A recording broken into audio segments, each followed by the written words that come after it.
How can individuals and organizations get involved? Because epilepsy, it's so unpredictable. And I feel like I'm always like side-eyeing Riley. It's like, no, like I genuinely love this person. I want to care about them. Obviously, I'm laying in my bed panicking because that's terrifying. Like, you might be able to give me multiple answers for this, but like, and they're like, Yeah. God, leave me alone. She does see me live at home sometimes, and I think that I'm hearing it. Yeah, interesting, and I'll share a story with you. It kind of feels like I wasn't even there now, like thinking about it. There was blood on his face because he was hitting his head. Hello everybody, and welcome to today's episode of the Solo Spotlight with Ryan MacDougall. This month, March, is Epilepsy Awareness Month, a time dedicated to shedding light on a condition that affects approximately 1 out of 100 Canadians. Epilepsy is a neurological disorder characterized by recent reoccurring seizures, which can significantly impact the lives of those affected. Despite its prevalence, epilepsy often remains misunderstood, leading to stigma and misconceptions. Today, I had the chance to sit down with Alana, an advocate for epilepsy, and she created one of the notable events in support of epilepsy, Steps for Epilepsy, a 5K walk on March 20th, Victoria Park, 11 a.m. You can visit their social media, Steps for Epilepsy, and visit the Google document to register for the event. That is March 30th at 11 a.m. Organized by dedicated advocates and supporting the community as well as epilepsy research and those affected by the condition. Alana, a passionate advocate for epilepsy awareness and mental health. We dive into her motivations, the objectives for her upcoming walk, and how such initiatives play a crucial role in fostering understanding and support within our community. Thank you very much, Alana, and I hope this conversation sheds some light on the condition of epilepsy as well as the families affected. With that, episode 19, Solo Spotlight with Ryan MacDougall. Alana. There we go. Alana, thanks for coming on. Yeah, thanks for having me. We got a lot to talk about. Yep. I'm going to just shift this here. This always happens every episode. I'll be like perfectly set up, and then like the dog will lay somewhere, our cord will do something. Everything just moves. Yeah, and I'm like, oh my God, everything's gonna fall. Yeah, we talked before this. You said good drive in. Yeah, how you doing? How's today? Good. I'm Good? a little nervous. Yeah, definitely. We're going to have a good conversation. I know you have an event coming up. That's kind of the idea that sparked my interest in bringing you on for this interview. I think you have a good cause going on. I think that's an amazing thing to do, especially given that like a lot of people don't do things of their free will, right? Like a lot of people don't go to their way. But I think that attributes to the story we're going to discuss later. And I think that like attributed to wanting to do this. So Alana, welcome. Episode 19 of Solo Spotlight. So tell me about growing up. Talk to me about growing up. How was growing up? You grew up one brother? Two brothers. Two older brothers. Okay. Yeah, there's my oldest brother, Ryan, and then there's Riley. And there's 4 years between Riley and I. We were best friends growing up, still are.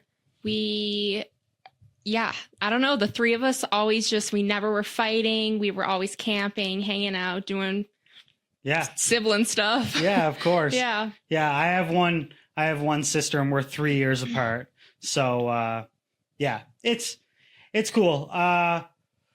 So growing up, so talking about epilepsy, I feel like I should just jump right into it and we'll kind of go with that. So 2020, how old was everybody? Oh my goodness. I would have been 17. Okay. Riley was 20, and then my oldest brother would have been 24. Okay. Or no, I'm trying to think. So this was on a ski trip, correct?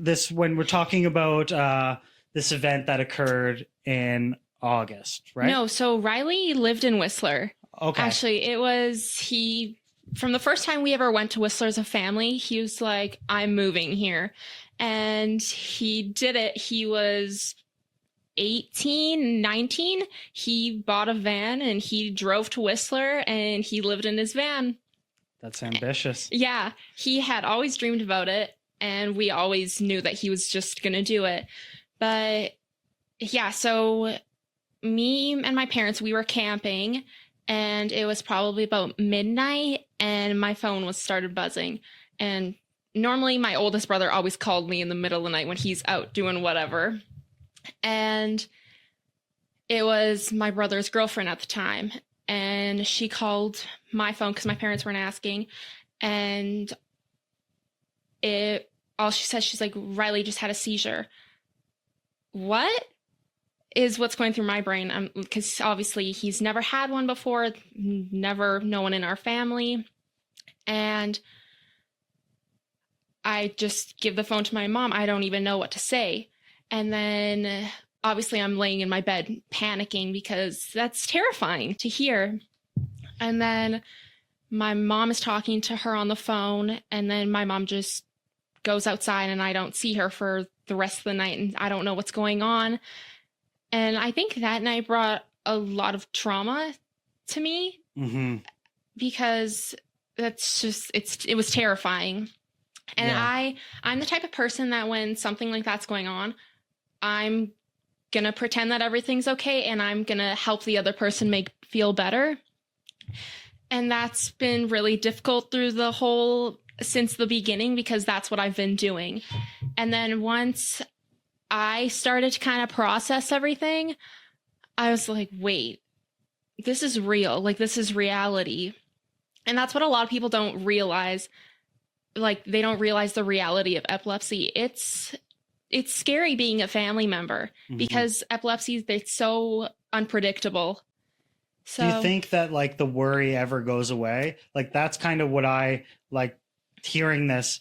It just kind of, it sounds to me like it's one of those things where it's like ingrained in you of like, and not out of like, I don't want to say that it's because it's not out of any like malice or like, you know what I mean? You're not like, oh, this is so like, you know what I mean? Such a burden. It's like, no, like I genuinely love this person. I want to care about them. But it's an added layer of like something I got to do. Yeah, now, right? I wouldn't describe it as a burden at all. It is. And sometimes I feel bad because we'll be just playing cards as a family. And I feel like I'm always like side-eyeing Riley. And then, it's like, okay. Yeah. And I almost feel bad because I don't want him to think that it's causing me extra stress when it's not really that. It's just me being like, are you okay? Right. Yeah. It's interesting, and I'll share a story with you. So I had a gentleman on, and he lost his eye due to like a detached retina. And he became on to do like pottery, and that's kind of how I had him on. He does like social media with pottery and stuff.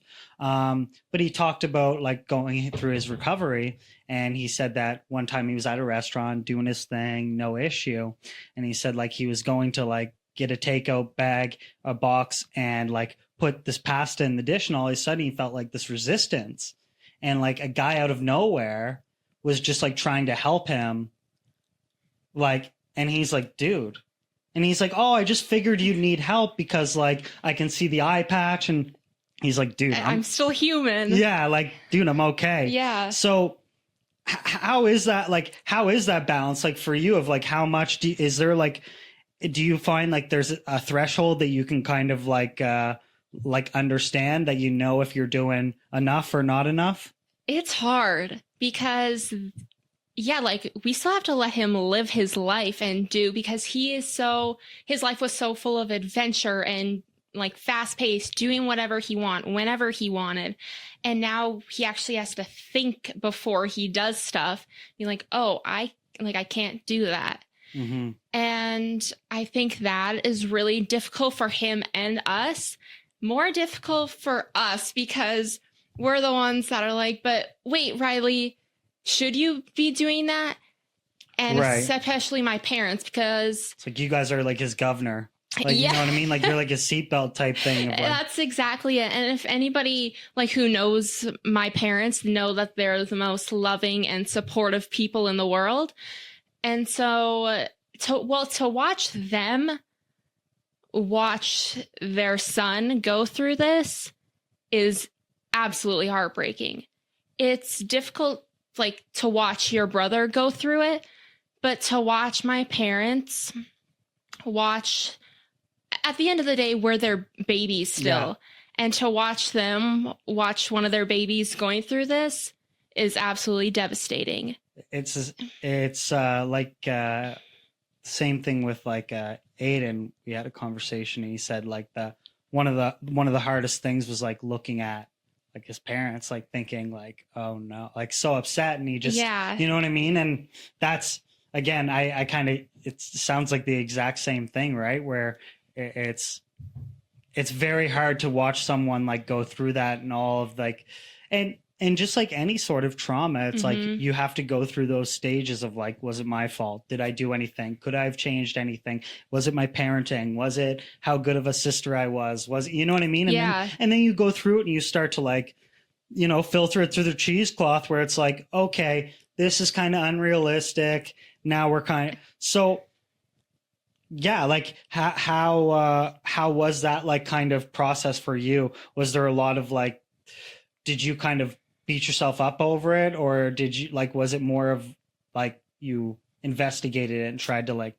At first it was really difficult because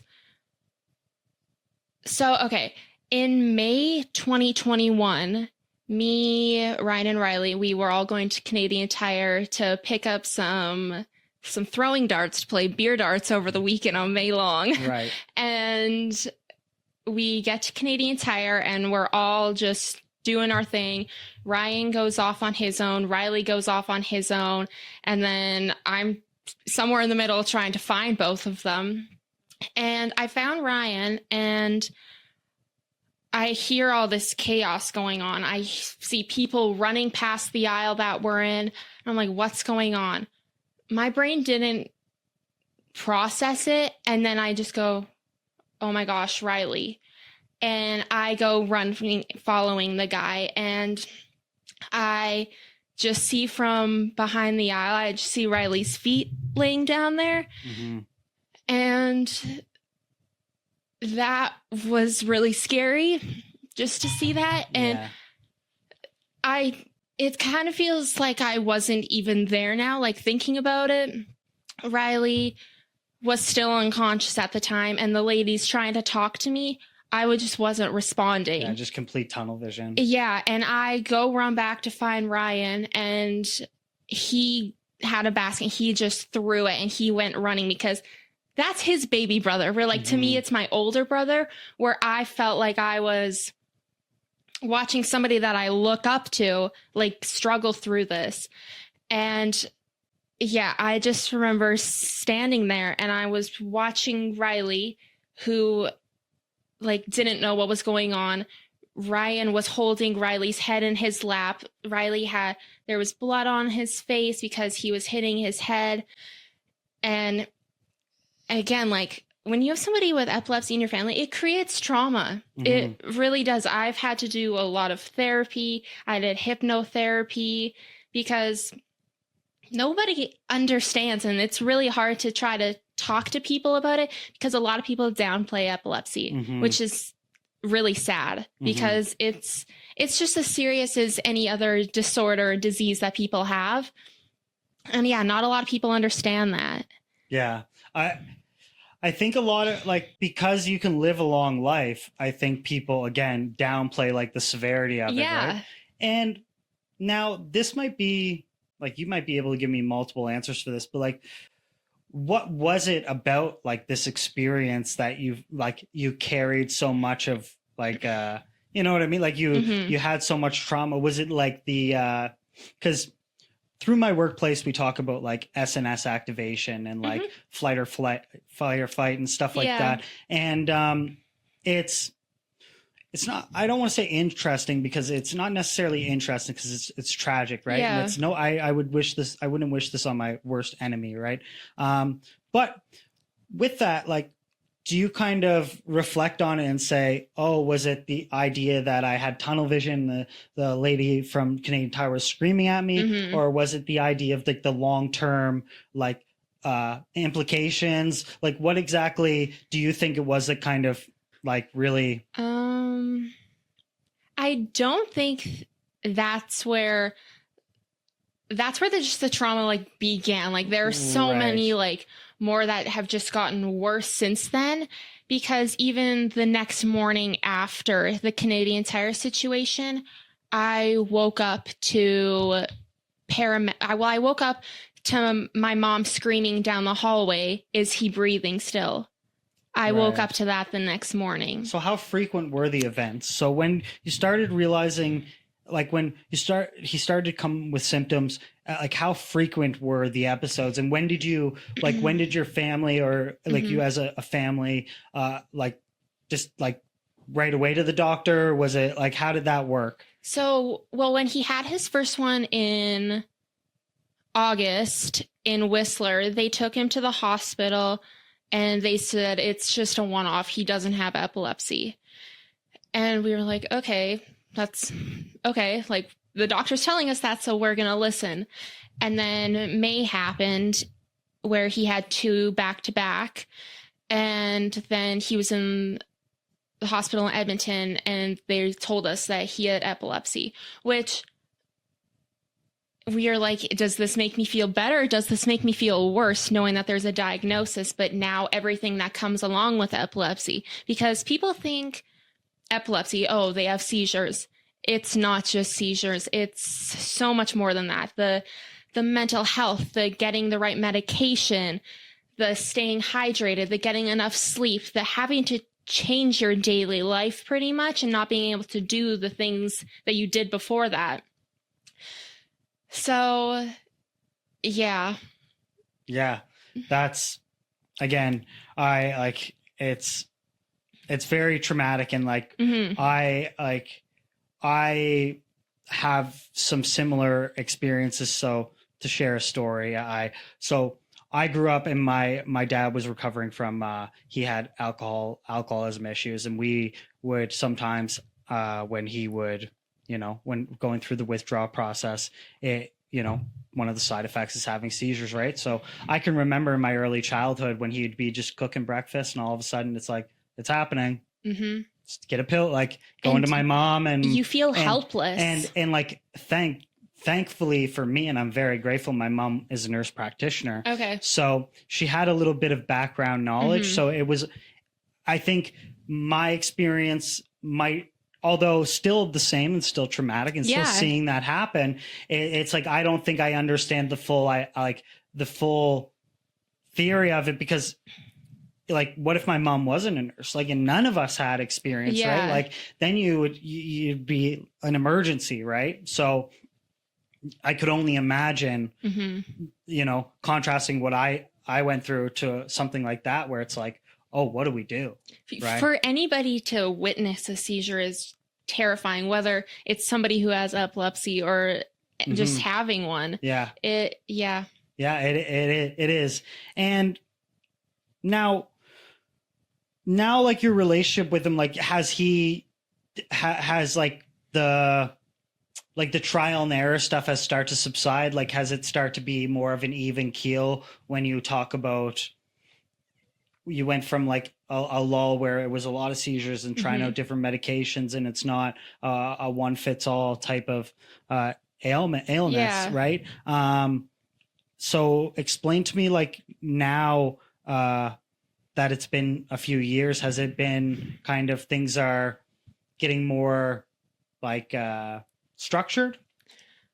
I don't know if epilepsy, if it'll ever be just structured, but like, knock on wood. Yeah, exactly. It's like the treatment's going good.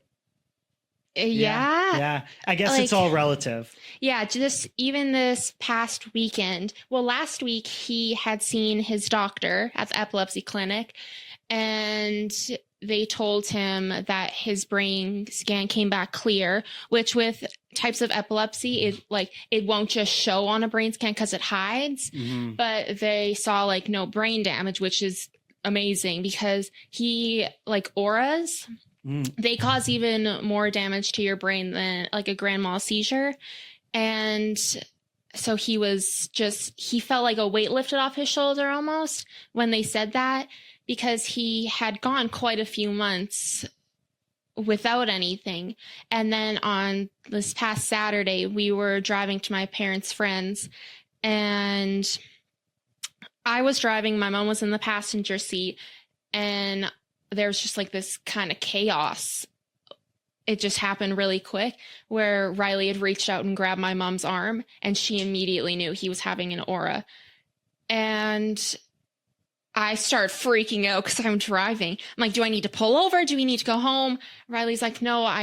No. I'm like, think I need to pull over for my own sake, which we ended up just going. And the next day he had 2 of those same feelings, which were almost like new feelings to him. He didn't ever have a aura that happened like that. So I feel like it's just always something new that you need to learn, and like just be aware and cautious, and just always, it's just unpredictable what's going to happen where, because the seizure is not going to wait till you're at home laying on your bed to happen. Mm-hmm. It's going to be anytime, anywhere. Yeah. So for my knowledge and for the knowledge of the audience, can you just briefly explain to me what exactly an aura is? Because I just want to make sure that like everybody that's listening kind of knows exactly what we're talking about. So if you could. So an aura is like a warning that your brain is sending you, like, hi, you might have a seizure right away. And so for Riley, he actually had these feelings all throughout high school, which no one ever knew what they were. Because he described them as deja vu, which is really popular, where he said he feels like he's almost being like lifted up, like his body starts to feel really light. He gets like a little warm, like woozy. Yeah. Okay. Yeah. The idea of deja vu, like just like you're like, whoa, where am I? Yeah. Like he said, he gets confused. Right. That would not be a fun feeling. And definitely if you were diagnosed and then you were experiencing that, and not every aura is a seizure. Yeah. So it's like you could have these feelings, and then who knows, your anxiety sets in, and then you're like, oh, it's happening. Better get my family, and then everybody's ramped up. And the thing about Riley is he doesn't always tell us. Because he doesn't want to. Because he feels bad. Because before the Canadian Tire situation, he had an aura in the truck on the way there, but didn't want to scare us. Where I don't care. Please tell me. Yeah. It's rather life or limb, right? Yeah, exactly. Yeah. And but at some point, I'm sure you have the level of perspective where it was like, well, if I was in his shoes and I elicited so many emotions from other people, I'd probably, because at some point, like the burden that you feel, he feels times 10 from everybody around. Because now it's like, oh, well, if I do this, like everybody has to stop what they're doing. Everybody's attending to me. And then you're like, okay. Like, yeah. And that would be really hard to juggle. Like that would be so hard to juggle, because you would say like, is it true? Is it not? Am I just feeling it? Am I not feeling it? That's right. Exactly it. Right. So but again, I think, and again, we're going to talk about this later on, after we talk about your event and stuff. But it's the idea of it's just education. Yeah. Right? It's just education, and like having people aware and like understanding, because again, the first time you experience it's one thing, and the next time it's still like feels a certain way. Yeah. But at least you're able to like act in the situation, right? To like prevent injuries or something like that. And so many people lack education with epilepsy, because there's a lot you need to know about it. A lot of people have different types of seizures. If they're seizures, it's not always a grand mal seizure. People will blank out when they're having seizures. Some people, it's just like twitching.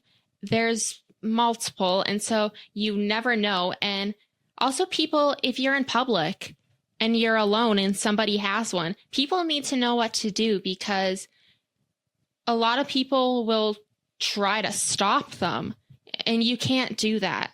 You can't try stop them, because they're going to hurt them even more. Exactly. You just need to know, like, time it, move things out of the way if they can hurt themselves. Yep. If they're close to a wall, you can like kind of guide them away from it, but just you can't hold them and make them stop. Right.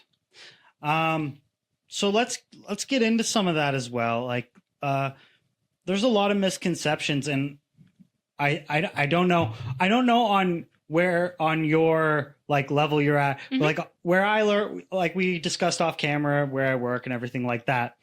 It's funny, not funny. It's not funny. But it's interesting when we talk about people having seizures. We say, is it a seizure or a Caesar? Like, are they having a seizure or are they faking it? Yeah. And how much of that plays into it too, where they're like, that becomes a thing where even in that type of degree, it doesn't get addressed because it's like, you're full of shit, right? Yeah. Or the idea of like, say this happens in public and like, how easy it is to get confused of like, oh, someone's just like ODing or something. Then you're giving them Narcan and you're holding the, you know, like, so again, like I would kind of just want to jump into like, what are some common misconceptions? I think the biggest one is people downplay it a lot because somebody does it with epilepsy. You're not going to, somebody from the outside isn't going to see it every day, where when you're a family member, you see it every day. You see, just even this past Christmas, it finally like clicked to me when we were all sitting around the table, everybody's having a few drinks, having fun, and it hits 8:00 and Riley has to go take his meds. And that, I don't know why it finally just hit me, and I had to go downstairs and I had a little cry. Yeah. Because it's just so sad to see it all the time, especially because my oldest brother and I, we almost feel like a guilt that we can live our lives. And you don't have to look over your shoulder. And... Yeah, we don't have to be worrying about not getting enough sleep. We don't have to worry about eating properly, about staying hydrated, where it's constantly, Riley will come over. My parents are like, did you have a good sleep? Did you get enough rest? Have you eaten? How are you it's like drinking? Pandering. Yeah. Yeah. Where we don't... Sorry, continue. We don't necessarily mean to like baby Riley, but it's all out of love and caring and just wanting him to be okay. Yeah. And again, like we said earlier, like that would be so hard to gauge. Like, am I doing enough? Am I not doing enough? Like, do they feel enough support? Am I giving them or am I bugging them? Yeah. Right? Like, I could only imagine, right? And then as well for the person that has the person fighting through this is another thing of like, well, I don't want to go to this party. Everybody's going to be worried that I'm going to have a seizure, and then like shut down the party because now he's having a seizure. Yeah. Right. And then it's like, now you don't go to things, you don't go anywhere, you don't do anything because like you see yourself as some giant like inconvenience when that's not the case. And that's the thing is, I think a lot of people, when you lack knowledge of it, it brings fear, because I know at the beginning I was terrified. I didn't understand because he moved home from Whistler to focus on his health. And I am a very bubbly, I talk a lot, I'm loud at home.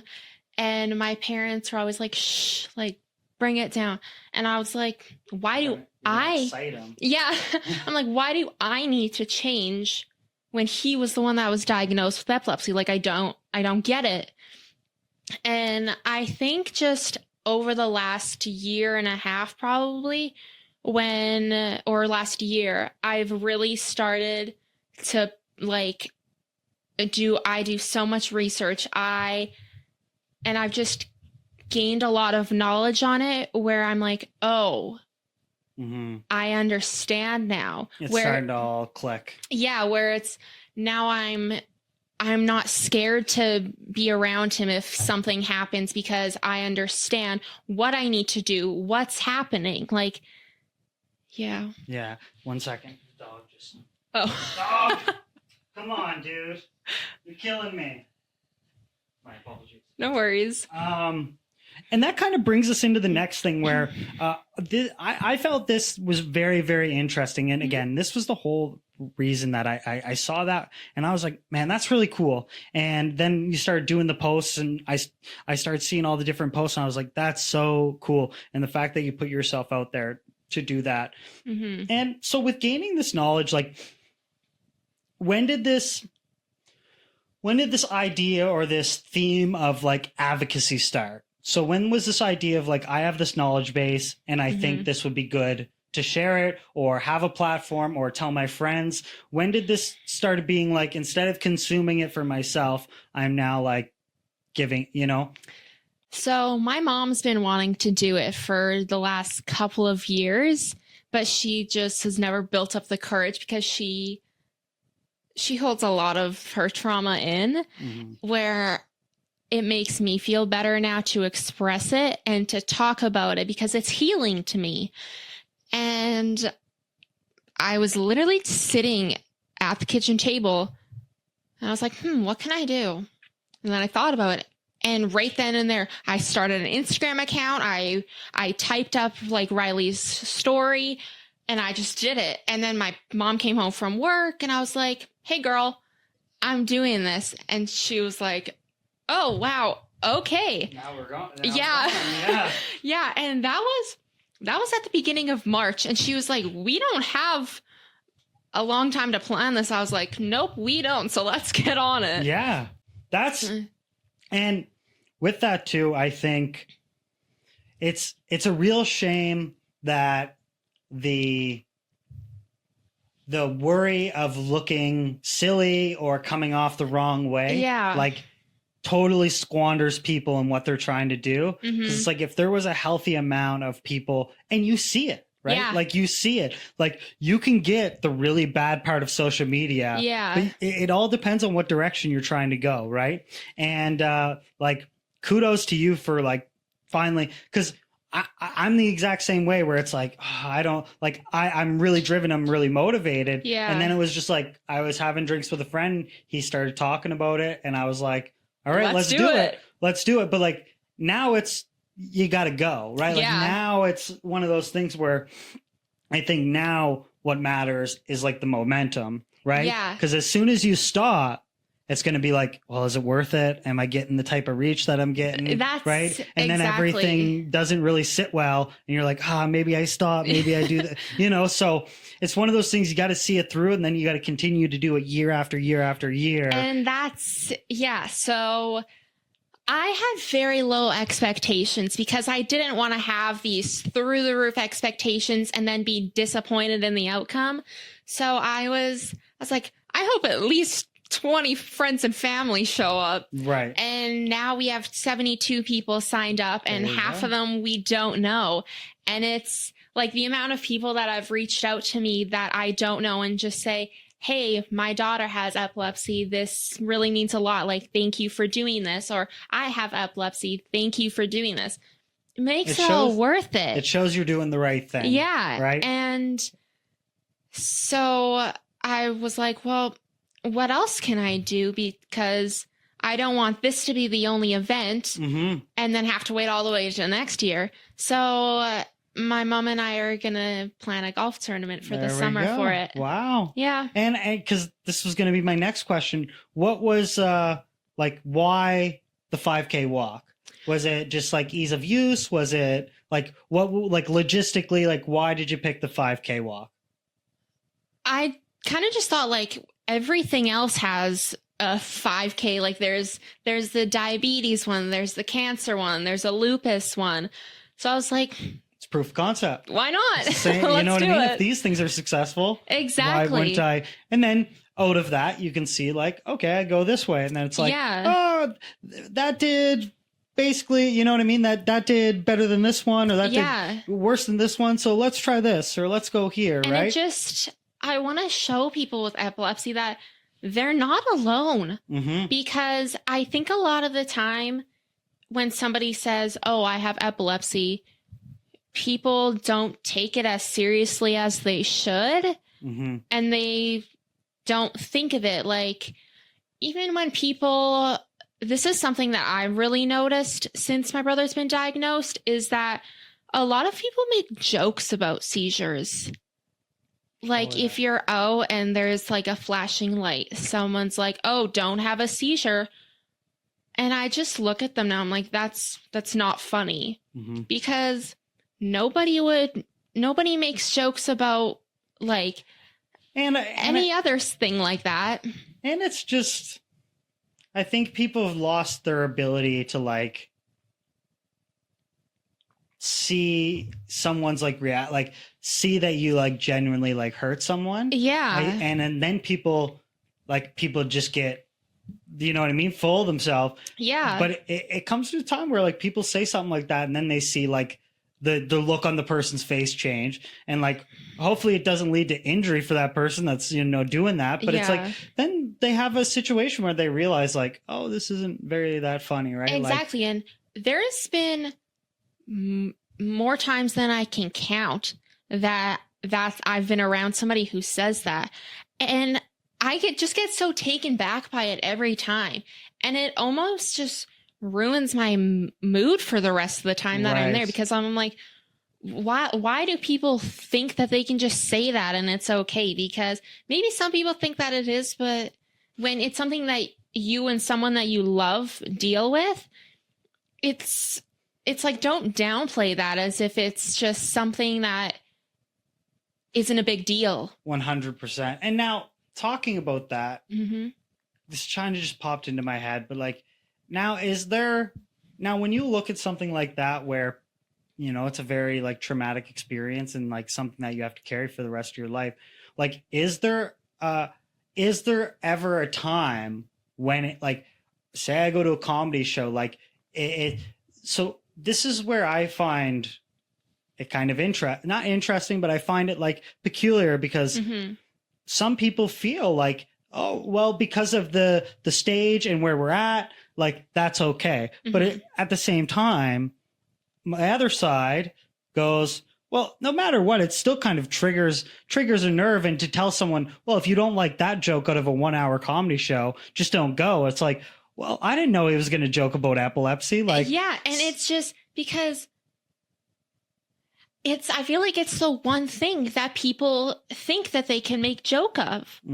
where if nobody makes jokes about having diabetes, having Alzheimer's, and you can't compare any of those things, but they're all big deals. And I think it comes in like, it depends on what the context of, like, that it depends also, on what the context of people are talking about, what type of relationship you have, what type of experience they have. I think that, like, when you're talking about experiences like that, there's a level of like perspective that people need to have of like, well, was the joke between two people that had epilepsy? It's like, okay, well, that's a different conversation. So I can't be offended for them. Exactly. You know, like, so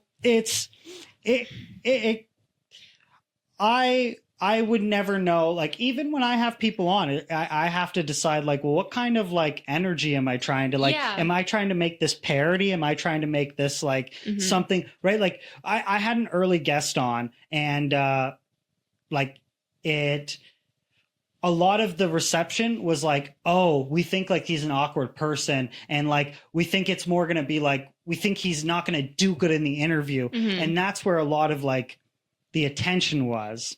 And like for me, it was like, well, am I going to like put this guy on to just get laughed at? You know what I mean? So it's a context, right? But then when I had the interview, I genuinely asked questions. I said, like, everything was in like good spirit.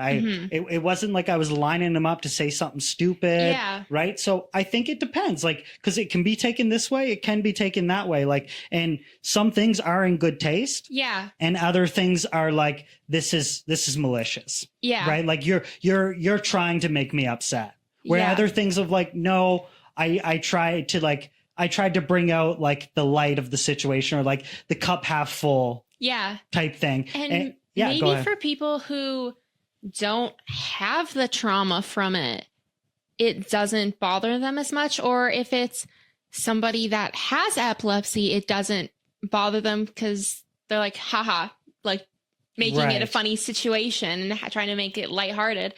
But for me, it hits home. Yeah.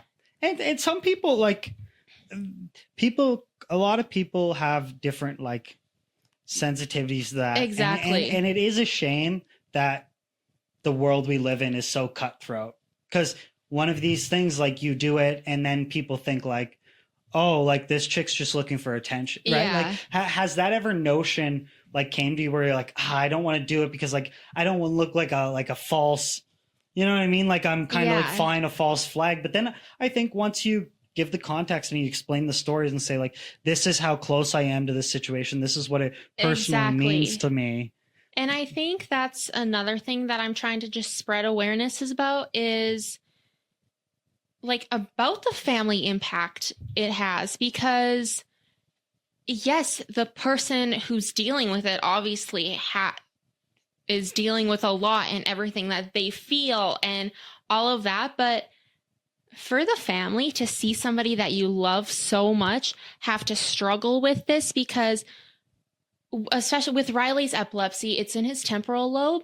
So it affects his mood, his memory, everything. Because, and when at beginning, when I didn't really understand everything about it, Riley would ask me the same question. And you'd be like, what? And like he would ask me the same question 8 times in an hour. And I'm like, is he messing with me? And like, I would get annoyed. Yeah. And then because when I got annoyed, like I would snap at him, which then he would get so upset because I'm getting mad at him. And then I was like, well, he's asked me so many times. And then I was like, wait.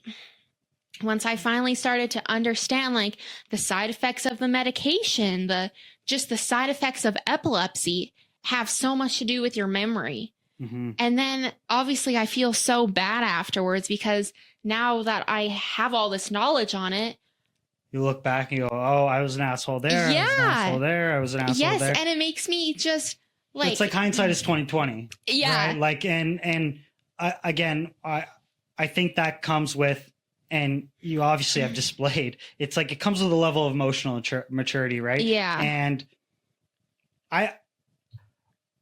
I think that, yeah, it's one of those things, the more education, the better. But a fun fact for the audience too is like epilepsy doesn't just like, it doesn't happen in just one part of your brain. Like there can be, you can have epilepsy in the motor function part of your brain or the temporal lobe, you know? So that's another thing to consider where there's so many facets of having this neurological, you know, where it doesn't always show the same way. It doesn't always have the same effects. Maybe they take different, and it's just like this flow chart of like, put everybody on a different name and it's just doing, you know. No, like, exactly. Like right? everybody is different. Yeah. And it's all case by case, trial and error. Like, oh, that didn't work for you, but it might work for him. Oh, this. Exactly. Right. And I just, oh my goodness, I love my brothers so much. Right. And they're just my best friends. And especially just to watch Riley go through this and at first to find the right medication was heartbreaking. Did it take you, like, what are some of the skills that you think you learned personally, like throughout this like experience? Like, would patience be one of them? Yeah, absolutely. Right. Because, well, I was 17 when he got diagnosed, which doesn't seem like a long time ago, but that was 5 years ago now. Right. So yeah, like the emotional maturity, just the maturity levels raising so much. It's like, wow, okay. Now it's like you see more of what they go through and you process it differently. And it's almost harder now. Yeah. It's they say that is like the paradox of self-awareness. Yeah. Like the fact that you're self-aware, you have to live a harder life because you understand where you are. But if you were oblivious and you thought everybody liked you and you've like nobody took exception to what you're doing, because it's like even with everything you do in life now, someone doesn't like it. Yeah. Right? No matter what you do, someone's going to hate what you do. Yep. So it's one of those, it's very, very interesting because like, well, the more I know, the more I hate everything around me because like I understand the reality of things, right? Yeah. So it's good, but it also sucks because now you know, if you got the brain of a Ferrari, you got to figure out how to drive it. Yeah. And a lot of people, like, I always talk about like Kanye West, for example. Mhm. This guy's off the rails. Yep. Right. But the thing is, it's like, well, look at all he's done. And if you had the mind that he had, like, well, you're probably gonna, like, everybody's gonna slip up and say the wrong shit sometimes, Exactly. or post the wrong thing, or Yeah. try to like clickbait when you're like, oh, that was, you know. Yeah. So, but it's like, look at what this guy's trying to do, like, of course, you know. And again, some things I subscribe to, some things I don't. People, like, everything gets skewed in the media, but the idea of like going back to it, where it's like you have to learn to just kind of like be aware of like what you can control, what you can't, what's actually going to be good and healthy, and like. And that is also another hard thing, is that epilepsy is out of your control. Mhm. Like when you're sitting there watching him have a seizure, it's devastating, because it's like, I just have to watch him go through this right now. There's literally nothing that I can do to help him, except like move things out of the way, but I can't stop him from what's happening right now. Mhm. And well, even there was a case, I think it was like last winter. My boyfriend and I were in the basement watching TV, and Riley was still living at home. He was in his room, and I thought that I could hear him calling my name, but then I was like, then it would stop. So I was like, no. And then I started hearing these noises, and he was trying to call my name because he knew I was down there, and he knew he was about to have a seizure. That was the guilt that I felt, because I thought that I could hear him trying to call my name, and I didn't go. Mhm. The guilt that I have felt, I think about it every single day. Just rent free in your mind. Yeah. And sometimes at night, like, I hear that. I hear him trying to call my name. And then you start to panic. Exactly. It's, yeah. Like the people. And then how to not like harbor that and be like, are you calling for me? And they're like, Yeah. God, leave me alone. He doesn't even live at home sometimes, and I think that I'm hearing Yeah. it. But even like I hear somebody running up or down the stairs, and it puts me into a panic attack. Because you like the rustling. Because I relate it to when his girlfriend was staying with us, when he was having a seizure, and she was running up the stairs to tell my parents, and then everybody's running downstairs. If I hear somebody walking down the stairs, it puts me into a panic attack. Mhm. And people don't get that. People think that it's just, oh, well, go help him. Well, obviously I'm going to go help him, but But what does that mean? Yeah, and you guys just don't understand what that means for like the people who are. Yeah, you still got to see this play out. Yeah. You know what I mean? Like you still have to see all this happen. And it's like, that's again, something where the misconception starts, where it's like, exactly. well, you don't live it. Like, Yeah. you don't do it. So how, like, but then this is another part of it. Mhm. Where there's two things I want to ask. One's off topic, one's on topic. But there's another part about it where it's like you have to have a level of emotional maturity to be like, well, Yeah. I can't, like, okay, if I can't get mad at someone who's blind for not being able to see me because I know, but like, as well as like, I can't get mad at someone for not knowing when generally they don't understand. Yeah. Right. Like, and that's really, really difficult, because it's like, I might go ape shit on this person because they don't know. And then all of a sudden it's like, they've never been in a healthcare setting. They've never had like issues of like medical situations or urgency or, you know, And right? I've, even just for me, like this past summer, I was diagnosed with PTSD and panic disorder because of the trauma. Right. And even when Riley listens to this, he's going to find that out, because we don't tell him things like that, because we don't want him to feel all of that extra weight on him. plus all of his own stuff, because with epilepsy, mental health is huge. Mm-hmm. And for anybody who knows me knows that mental health is one of the most important things that I think is around. And again, going back to like the advocacy, it's important, right? Because even just to hear someone say like, oh, you're going through this. Okay, well, like, yeah, that kind of makes sense. Yeah. Yeah, like, oh, you're feeling grief. Oh, you're feeling like you're doing too much.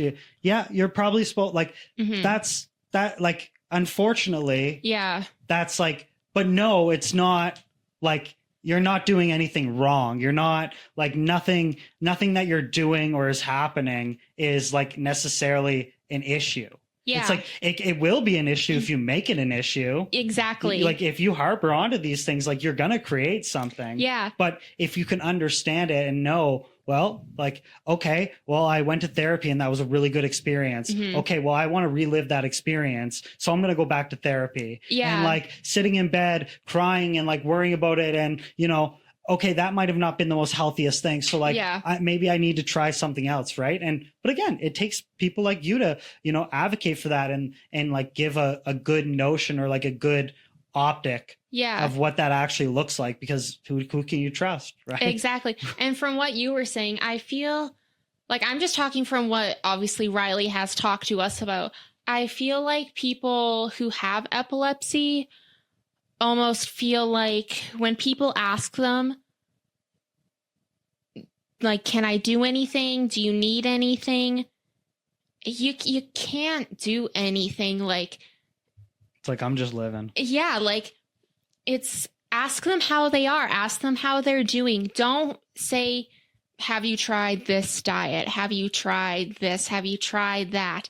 They have enough on their, like, on their radar. And then just so many people, like, yeah, it's coming out of like helpfulness, but at the end of the day, not everybody wants to hear all of those other things. And have you seen an instance where like it comes on as like disingenuous, where it's like, listen, you're only talking to me because something's going on now. You know what I mean? Like, you've only reached out to me now. Like, you could give a hoot. Which that was just, I was like, what? I was like, how did I never know this? And how did you never talk about it? Because people just don't talk about it, which I think there's like a crosshair there though. I think there's like a crossroads of, and I think this goes with anything of like, okay, how much am I making people aware, and how much am I like how much am I force feeding people? And I think that's something that's less talked about. Where so say for example, I had like a food blogger on, and I said, with like doing something like this, like you have to have like a perspective of like a third person view of like, well, I'm doing this, but like if I was the person looking, what would this look like? Yeah. Right. And I asked her the question of like, do you have to gauge whether or not like you can see that it's becoming like almost like interruptive? Well, and that's even the thing with this. I don't want to seem like I'm throwing it in people's faces like, hey, you should care more about this. It's not even that. It's just, hi, I want you to be aware of this. This is some people's reality. And I think it's important for everybody to just know what to do if you're around somebody who has a seizure, for them and for those people's families who are sitting at home worried about them. And it's genuine. Like, that's the thing that I'm taking from this is like, it's genuine. Yeah. And like, how, like, I think we have similar, very talkative, loud, this, and I went through experiences in my life where like, I felt, for example, I would get like set up where I would get asked a question and then I would tell them about the question and then they're like, okay, now you're talking too much about it. It's like, yo, you asked me. Yeah. Well, like, and even when somebody is just so passionate about the situation, like talking about epilepsy and mental health, I am very passionate about those two things. And I think I got that from Riley, because talking about his epilepsy, it makes him feel better. It's very therapeutic, and just to tell people how you're feeling and to hear how those people are feeling about it, and for those people to understand how they're feeling about it. Yeah. And I really admire that, because some people don't talk about it. They just put it under the rug and ignore it. And like, do you think it's something to do with like not wanting to be on the spotlight, like not wanting to be made like a poster child? Like, do you think that, like, in terms of like, I don't want this to be about me, like, and it's because I'll bring it down to like working on the job. Mm-hmm. Ethically, morally, it would be great if we worked together, that I train you, but I never signed up to train you, right? So unfortunately, there are some people that said like, I never chose to get epilepsy, but I also never chose to be an epilepsy advocate. Yeah. And I think that's an interesting balance, right? And it's something that people have to respect, right? Because totally, it's something where it's like, you are right. And like morally, ethically, like it would be the nicest thing to do to share that. But hey, some people don't want to hear it. Yeah. And some people don't want to tell their story. Yeah. And that can, and it could bring more like things to people's lives, but it's like, hey, again, you're probably dealing with enough. Yeah. Right. Well, and that was when I started this, that was one of the first things I said to my parents is, I don't want to make this seem like it's about me, because it's not. Yeah. It's so far from what actually. Yeah. It's me trying to just raise awareness and make the people with epilepsy feel seen and heard, and know that there's people who understand them, and know that there's somebody that they can reach out to talk to about it, because it's really important to me. Yeah. And so going back to the event, has there been like any, like, so creating it was you and your mom's idea. Now, have there been any like avenues that you've reached out to, organizations, people that you've tried to collaborate with to like make this like bigger of value, or, and in terms of value of like someone comes and speaks or something like that? So we have the Edmonton Epilepsy Association is going to be there. They're going to have a table set up with like little posters about like just facts about epilepsy, things that you can do when somebody's having a seizure, stuff like that. And then also I was talking with a guy from the Crusaders, from the Sherwood Park Crusaders, and we had a table set up there the other night, taking donations with the posters, just again, trying to bring as much awareness as we can to epilepsy and to the event, because I would love to have 300 people there. That would mean the world to me. And just because I've put a lot of work into it, and it's so important to me. And as much as I don't think Riley wants the attention on him, like, I mean, I would love at the end of the day if he would say something at the event, which he definitely won't, because maybe next year. Yeah. Because he's a very quiet person in big crowds. But, you know. So, and with that, is there any like when going through, have you had any issues with like logistics, like holding the money or doing this or doing that? Has there been any like concerns, like no issues in like securing Victoria Park? Like how? Not really. I mean, definitely because I had to get insurance and all of that for the event, which I think that was the most difficult. Thank goodness for my mom. She helped me with all of that and did most of it.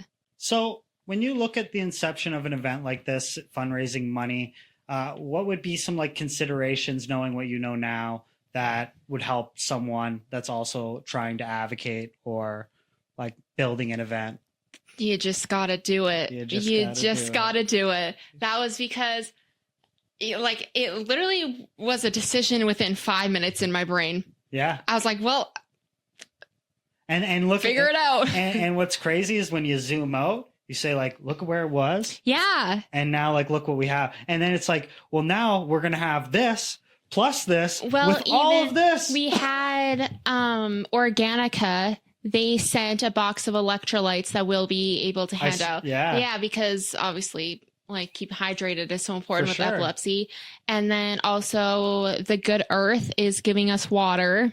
There we go. So just little stuff like that is so helpful. Yeah. It helps a lot. And it's also like attributed to like this, like I'm doing the right thing, right? Yeah. Like, oh, there's other people that are involving their time and investing their time and effort. Yeah, or it means monetary, a lot. right? It's Even just to the people who have messaged me saying, hey, like, we see this. This is so awesome that you're doing this.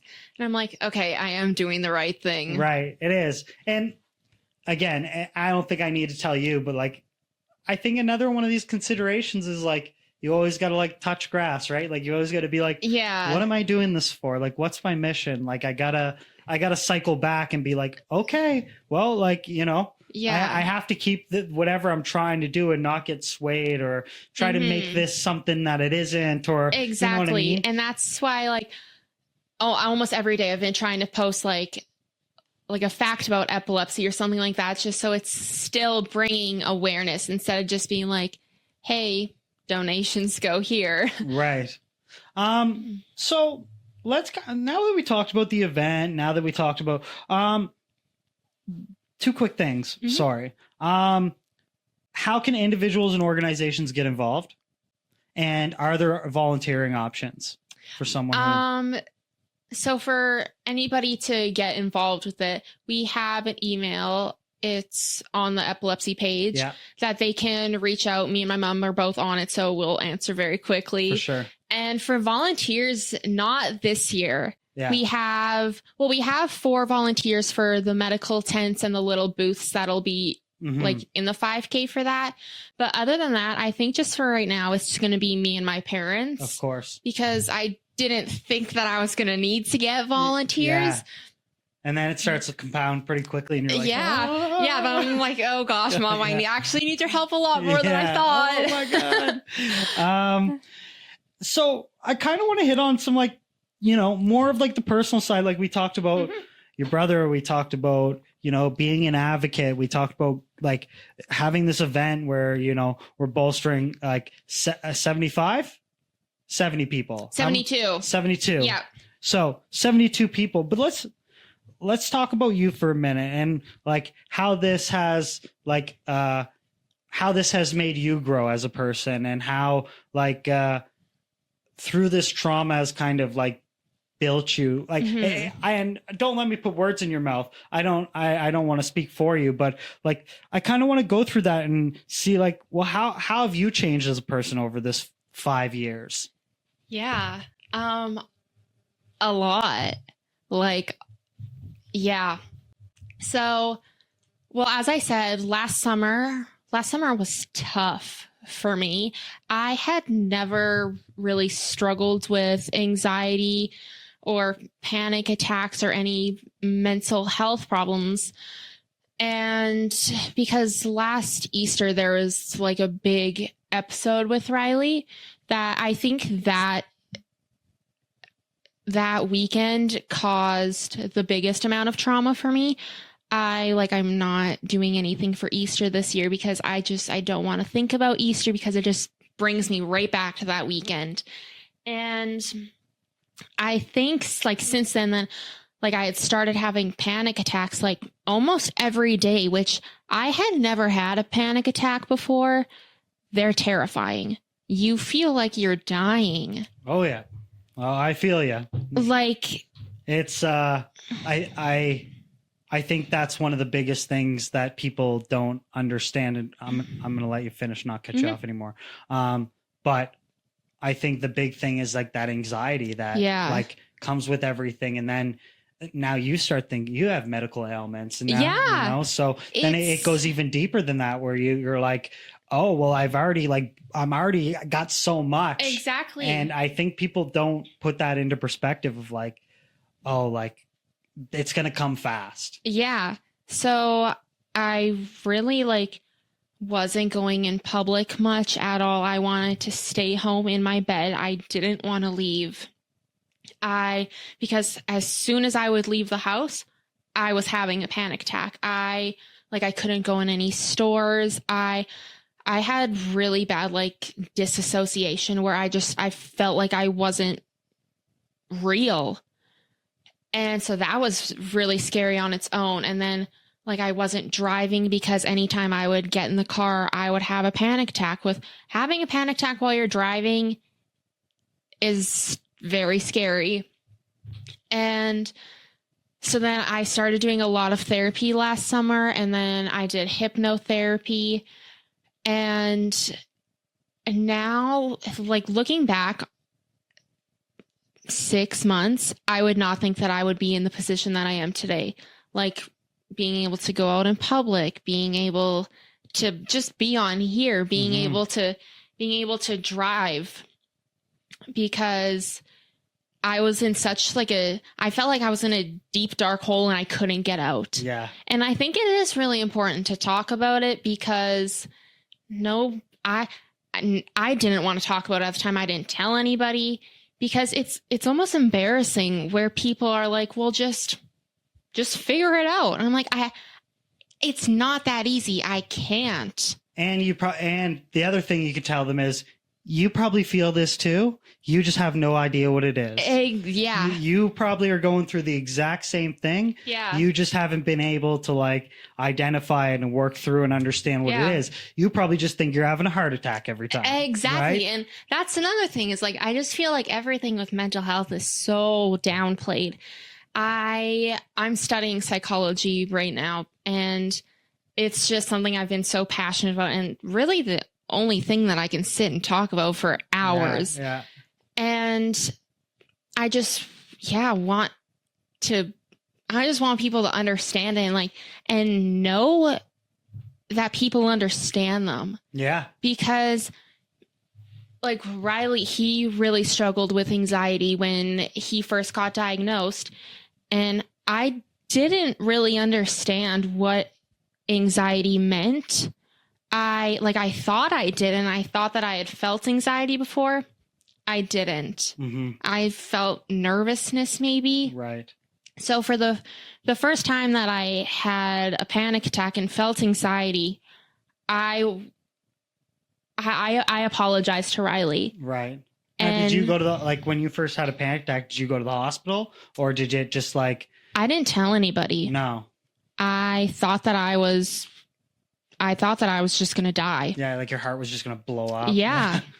Yeah. It is scary. Like I remember certain times, and some may be to my own lifestyle choices, and that's causing me to have anxiety, but others you just have so much, some people just carry so much stress where they don't they just don't know what to do. Exactly. And obviously it comes out in different ways for everybody. And that's how mine chose to. So in terms of intervention, what would you say was the most successful for you? Some people say meds, some people say therapy. Sorry, you can continue. No, that's I was just providing different example.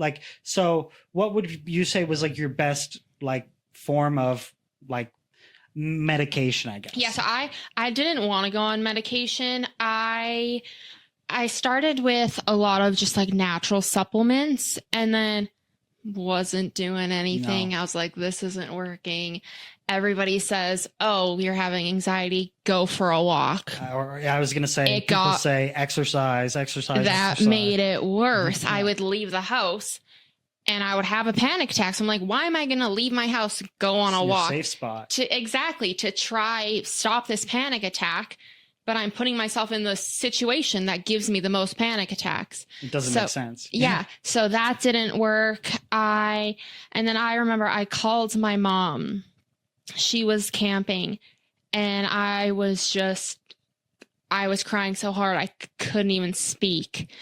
And she was like, we've got to get this under control now before it's too late.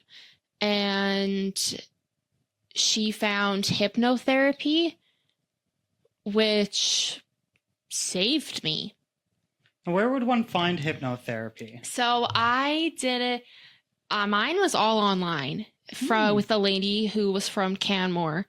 And Yeah, like it sounds even afterwards, like trying to explain it to people, I was like, I feel like a silly goose right Yeah, now. and they're like, trying yeah, to, okay. yeah, Like, yeah, because like you're laying there and you pick a finger to like that your super conscious will like lift up when it's answering. And so my finger was just my pointer finger.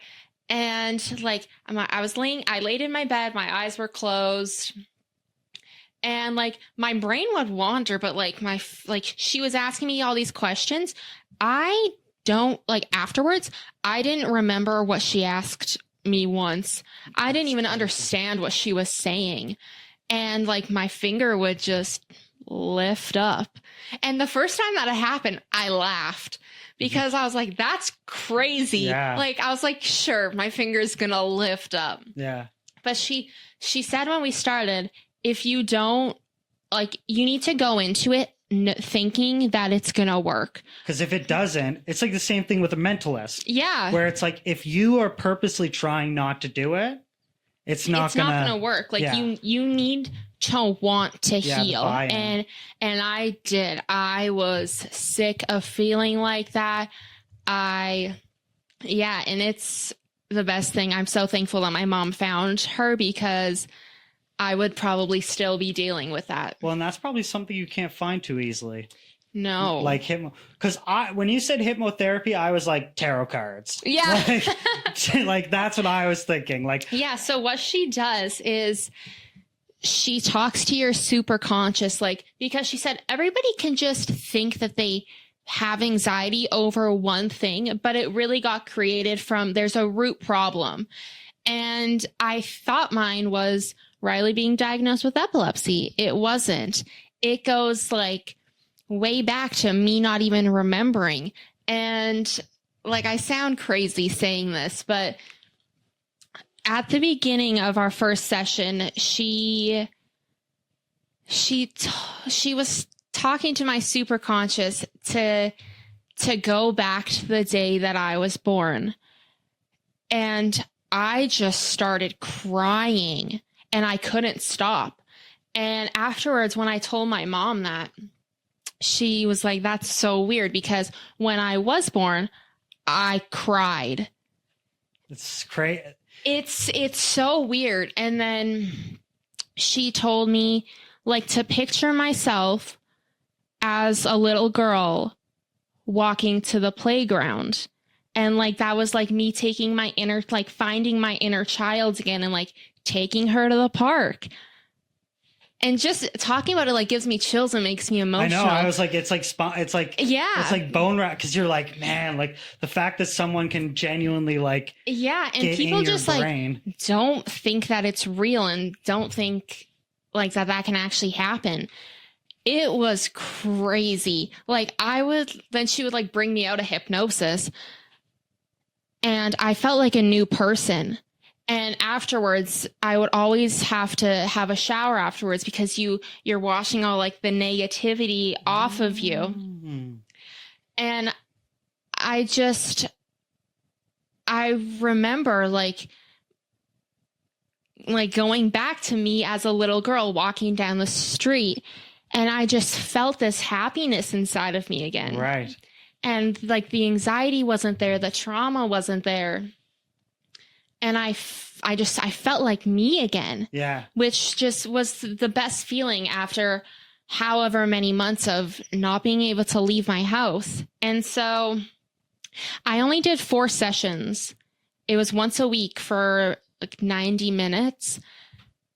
And I remember like she told me, I did it all throughout August. And she told me, she's like, I want to have you healed by your birthday, which my birthday is August 28th.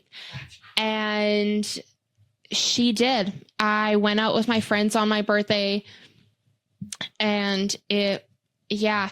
And I think that's like, I was really emotional on my birthday this past year. And I think that's why, because it was such a year of me, like, of working on myself and finding myself again and finding like the inner child. because I completely lost myself. Well, and now you see the benefit, because it's like, now that you have kind of your gas tank full, Yeah. now you have the ability to like have these conversations and be transparent. Exactly. And and don't get me wrong, I still feel anxiety. of course. But I've really like changed the way that I talk about it. Mm-hmm. And same with just talking on a daily basis. What if there's something that I feel like doesn't make me feel my best, I don't say it. Like I literally flip it to the opposite. Yeah. So I feel like that's really helped, because I'm not telling people I have anxiety. Mm-hmm. Like, instead of saying that, like, I'm just saying like I'm feeling anxious. Yeah. Because I stopped identifying myself as just having anxiety instead of feeling it. And it's very powerful when you look at that, like how much you can actually manifest, like instead of like, when I do this, or like, you know, or if I do this, or, you know, it denotes so many different things when you're talking about it. But I think that comes back to like your interest in like psychology and stuff, where it's some of that wordplay is generally like you're trying to trick yourself. Yeah. Like, but it's something, again, where you need to like get that education. And again, it's obviously doing wonders, right? Yeah. Now, like what kind of like future like goals do you have planned with like this psychology degree? Do you like, where are you trying to like, where's your kind of like roadmap? So after it's a 3-year psychology degree at Concordia. Once I'm done that, I'm going to do the 16 months of education. And then I've always dreamed of being a teacher. Yeah. And so once I have that, then I want to teach for a few years. And then I want to get my master's in psychology and be a psychologist. Yeah. Yeah. I'm a huge, like, I've been taking school. So I went to university for 2.5, 3 years. Then I left, and now I've been taking courses for psychology. But same type of idea. Like but I'm very interested in, like, I've always wanted to be a psychologist, but I wanted to be like a behavioral, like, so like, I'm so interested in like body cam, like not body cam, but like interrogation footage and stuff. Yeah. And like this guy I watch on YouTube, he like starts and stops every time someone does something that's like a psychological like read, where it's like, oh, well, if my feet are set like this and I'm pointing at the door, it's like, well, I can obviously tell, like, or where they're looking, or like fidgeting and stuff like that. But I know you probably noticed me like lifting, because I'm like, but I'm doing the same thing, and then I like stop myself. I'm like, oh, this is so distracting. But I don't think there's anything like wrong with that. I think if anything, like it helps you have more of a quality of life. Yeah. Like, if that makes sense. I love learning about psychology. I love talking about it. I'll go buy a book from Indigo just about the brain and read it, because it's like, I genuinely just enjoy it and find so much interest in it. And I think it's so important for people to understand how the brain works. Are you ever worried it's like a hyperfixation? Like, do you ever? Like, I don't think so. Some no. people do certain things, and it's like, it's very beneficial. But some people, they don't know when to like turn it off. Where it's like, I can definitely turn it like off. Some people, they do it, and it's like they have no social life. They have no this. Yeah, that's definitely not me. It's like, it's like some people have like very healthy balances. But I always like to ask, like, does this take over your life? Like, does this, you know what I mean? Like, are you engulfed in it? Like, I'm very like holistic health. Right. Like, natural. And I got that from my mom because she's essential oils galore at our house. They're everywhere. Like the smell of lavender is going to make you feel this way. The smell of it. Yeah. Like, we're always making little potions and little roller bottles. Oh, that's fun. Yeah. And just that, and just like being in nature and like meditation, I think is huge with mental health. I've do it 20 minutes a day. And Yeah. I feel like it can completely turn my day around. Yeah. 1000%. I don't think I do like a structured meditation, but I think like naturally I go like, all right, 10 minutes, like, Yeah. I'm going to have like a moment of like reflection or clarity Yeah. or something like that. And a lot of people don't know how to meditate, which you don't even have to know how to. People think when they sit there and they're just focusing on their breathing, like your brain's going to go in another direction. And that's natural. That's going to happen. You're still meditating. Mm-hmm. So I had a friend tell me the other day, and I want to know if you actually agree with this. My friend told me the other day, he said, you'd be surprised how many people don't have like an inner voice. I, for one, absolutely do. And it's always yapping at me. Exactly. And I thought that fascinating because I said, what would like, is there genuinely like some people that just like, it's just still. Well, I know like even Riley sometimes will just say that like, there's just nothing, like he's just sitting there. And I'm like, what are you thinking about? He's like, nothing. Oh. What do you mean you're thinking about nothing? I always say my brain's like a machine gun. Same. Like my family makes fun of me sometimes because they're like, oh, yep, here she goes, squirrel. Yeah. Because I just have so many things that I am thinking about and that I want to tell people and that I want to say. When I'm telling a story, there's 17 stories in one story, and then I forget the main story. Yeah, facts. I got called inquisitive the other day, and I almost took it as an insult. They were like, "You're very inquisitive." I was like, "What are you trying to say about me?" Like, I was like, "That's rude." Like, yeah, sometimes. Yeah.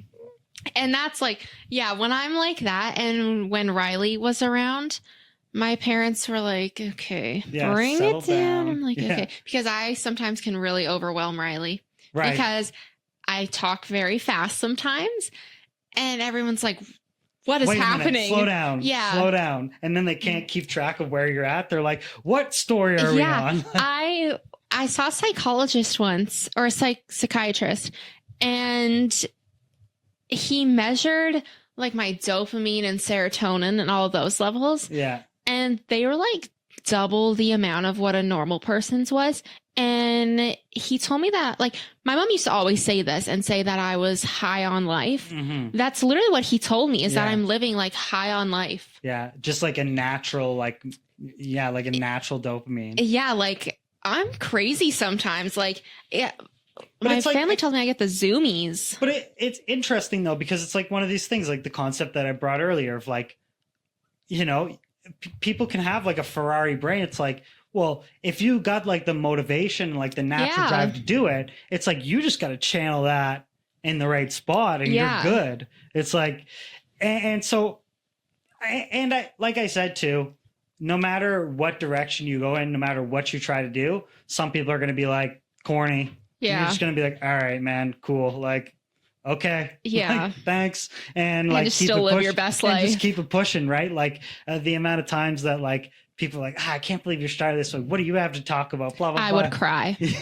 I would like, simply cry. And don't get me wrong. Emily has taken me through a lot of these mental breakdowns where I'm like, I don't think I can do this anymore. Like I was like, it's just too much. Or like, you book guests and then like out of 10 guests, 7 of them cancel. And then 2 of them cancel last minute. And you're like, oh my God, I'm putting so much effort in for nothing. Like, yeah. But like if somebody wants something, they're gonna make it happen. And that's what I tell people. Like, and this is a saying that I say all the time. Like, if you were thinking what I'm thinking, and like you had what I had prepared, you would be as happy as I am and excited. Like, and like sometimes it's genuinely like people don't have like. Is it a matter of motivation or is it a matter of creativity? Because I've ran into people that are support. Like I've ran into people that are extremely motivated and they go to the gym and they do like, they go to the gym, they eat healthy, they see their friends and everything. But when you talk to them about these like bigger concepts, it's like their brain just doesn't, they go like fundraiser, like what would we fundraise for? Yeah. And you're like, oh, I could leave you here for 1,000,000 years and you never, you know what I mean? You never come up with anything. So it's something where you kind of have to have the respect too of like, all right, it's cool. Like, you don't think the way I think, and Yeah. it's totally fine. But yeah, we're gonna wrap this up because it has been hour and 20 minutes. Oh my gosh. That's all right though. Nothing wrong with that. So let's ask a couple closing out questions.